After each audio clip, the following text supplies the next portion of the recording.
Architectural Builder Supply is pleased to present you with this recording of the technical question that is listed in the title of this video. This call may be monitored and recorded for quality assurance. So they put in a manual bolt which took out, it takes out some of the wood on the edge of the door. Do you have a sense as to how much wood I need in that vertical hole so that it will still be solid and not break through? So you have an automatic flush bolt installed from DCI. I'm about to install it, but when I got the door from the door shop, I told them to not do anything, but they actually put a manual bolt on the top edge of the door, and that bolt they had to mortise a channel to put it in there, and I'm wondering if I can still go ahead and use, because the automatic bolt is much better from my point of view, but I just don't know if the vertical hole that I drilled for the automatic bolt is going to break into the channel they made for the manual bolt. Well, so the answer would be to compare the template against the template of the hardware you're going to install against what they prepped the door for. So that's how you would arrive at that. Without knowing the model number of what they prepped the inactive door for, it would be, I wouldn't know. Sure. So the good news is that there's probably a manual version of what was installed into it. It just may not have been the one you ordered. Yeah. Well, the beauty of the automatic bolt is you don't have to push any levers. It just works. And the other thing is I'm going to have to order another one from you because they actually lost the first one. But to ship out west, do you have an overnight service that's not crazy expensive? No. Okay. Because you're saying the jet fuel is worth more than the flush bolt. Yeah, probably the case. Well, maybe we'll just have to wait. Well, listen, are you the one who made the videos about this? Yes. By the way, that was so hugely helpful. I was looking forever for something like this, and when I found it, I go, this is genius. Why don't more people use it? And I'm kind of pissed at my door shop for not listening and putting a manual bolt in there. But I'm really glad that that's out there, and thank you for making those videos. You're welcome.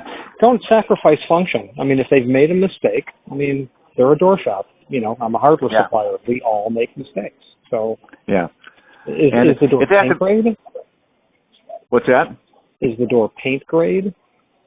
No, it's a solid cherry door. Oh, okay. Yeah, they'd be making them. Well, it can be potentially restyled, but yeah, and they'll make it over for me if I need them to. But that's another 3 months in this day and age. So my suggestion is get from them the part number that they installed, and then call me back and we'll go over it. Oh, and see if there's see how awful it is. I think and what they do with these solid doors when they put in a manual bolt is they put in like a little T-trim that goes between the two doors, and so that way the T-trim goes over the edge that covers up their little channel. And this T-trim is actually on the inactive door? It's on the inactive door, and it also provides the vertical. It's not a styled. There's a word for a vertical thing that covers the gap between the two doors. Astragal. Yes, the astragal. In addition to the astragal, they also put basically a 1/4 inch solid slab of the cherry along the edge of the door that covers up the channel for the manual bolt, and then they mortise the little hardware into that 1/4 inch veneer.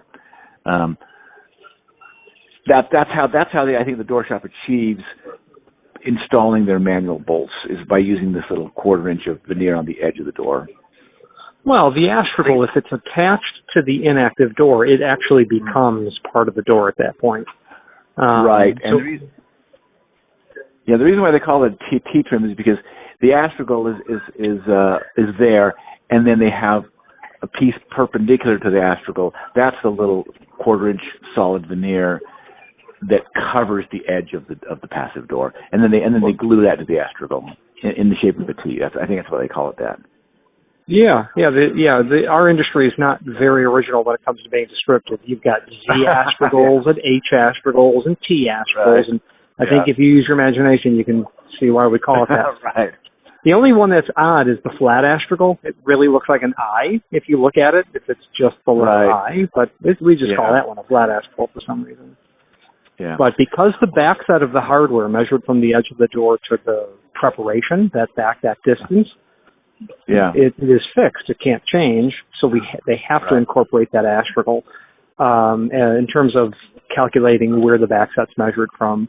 Get the part number of that manual flush bolt, and we're just going to convert that to the automatic version. You'll have the best of both worlds. They did the work for you, and you're going to have the functionality you need. What would be cheaper for them to do is just to give you the hardware that they prep the door for in an automatic version. Yeah. I guess the only concern is that if the vertical hold that I need for the auto bolt is not intact, and if it like breaks into the channel they made for their bolt, then it won't. I'm afraid it won't hold. Yeah. That's my concern, is it might not hold. Well, the templating, the machining for a manual versus an automatic can be different. Is typically different, but not always. And it can be something that's not drastically awful. Automatic flush bolts for wood doors are mounted up at the corners of the door generally, and there is one manufacturer who actually has a provision, and they include small, like 832 machine screws with finish washers or a countersunk washer that will go through the veneer and thread into the body because there's nothing left of the door at that corner. Right. Well, we made this 1 3/4 because we knew we were going to do this. Yeah. Well, even when it's 1 3/4, there's very little left over. Yeah. And they find that veneer splays out over time. Yeah. Well, listen, I'm sorry to take your time, and I really appreciate it. And like I said, I'm a homeowner. I'm not a builder, but I got to say that your product and your videos and just the way you guys do business, I hope you do really well, because I think you have a great business model there. Well, thank you. We support clients that spend money with us, so don't hesitate to call me anytime. All right. Well, thank you, and I'm going to buy another one of these, and we'll get it over here. Thank you, sir. Hey, thank you. Bye-bye. Bye. Architectural Builders Supply hopes you have enjoyed this program.